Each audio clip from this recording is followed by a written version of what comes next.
What up and welcome to Rama Screen YouTube channel, and here's my review of the brand new Red Sonja movie. Let's rock this. Okay, show of hands, how many of you are old enough to remember the 1985 version of Red Sonja starring Bridget Nielsen? I only ever watched it once on a VHS when I was younger, and I didn't care much about it afterwards. It's basically in the category of so bad it's so bad, you know what I mean? Now, prior to this, the plans to reboot Red Sonja had been talked about for years and years in Hollywood.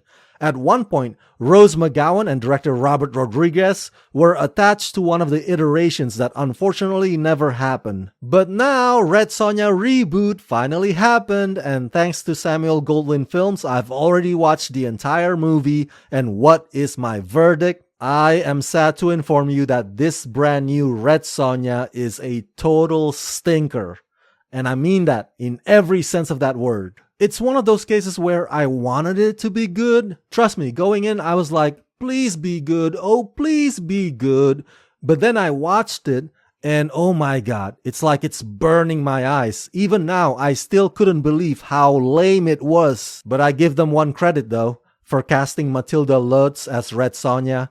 I think years from now, people will look back on it with some degree of affinity for her. You know, kind of like how people are saying nowadays that Henry Cavill was a great Superman, but Man of Steel was a crappy Superman movie. Well, in my opinion, Matilda Lutz looks great as Red Sonja. She looks the part. She definitely owns it. She's very committed, and I wish she could continue on with this role. It's just that the script and everything else about this movie was just so goddamn awful. Directed by MJ Bassett, in Red Sonja, captured, chained, forced to fight for survival, Red Sonja must battle her way through the blood-soaked pits of a tyrant's empire and rally an army of outcasts to reclaim her freedom and take down Dragon and his ruthless bride, Dark Anicia.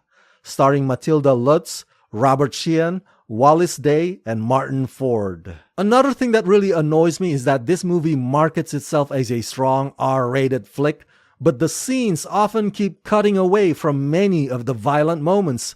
Well, make up your mind. What the hell type of movie do you actually want to be, goddammit? Now, I know some folks out there are gonna make a big deal out of the movie's use of her chainmail bikini and the girl boss situation, you know, that whole sexualization versus wokeness debate.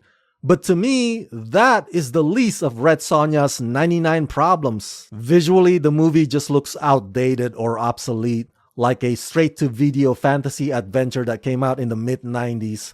Nothing about this movie looks and feels like today's comic books come to life. There's nothing wrong with filming within a modest budget, but Red Sonja just looks as if they stole their sets, costumes, and hairstyles from the old production of Xena the Warrior Princess. The actions are also sparse and thinly scattered. They are cartoonish and filled to the brim with stupid slow-mos, in between countless boring sleep-inducing Shakespearean dialogues. Aside from maybe the arena and the final war, many of those set pieces are also underwhelming and poorly executed. The script is weak.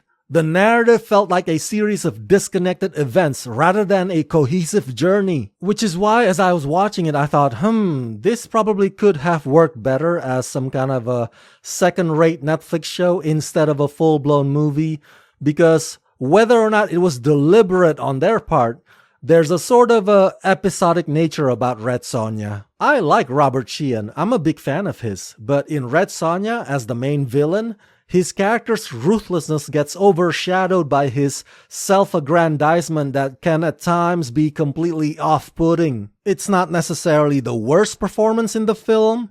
That Razzie honor goes to Wallace Day, who's just painfully wooden.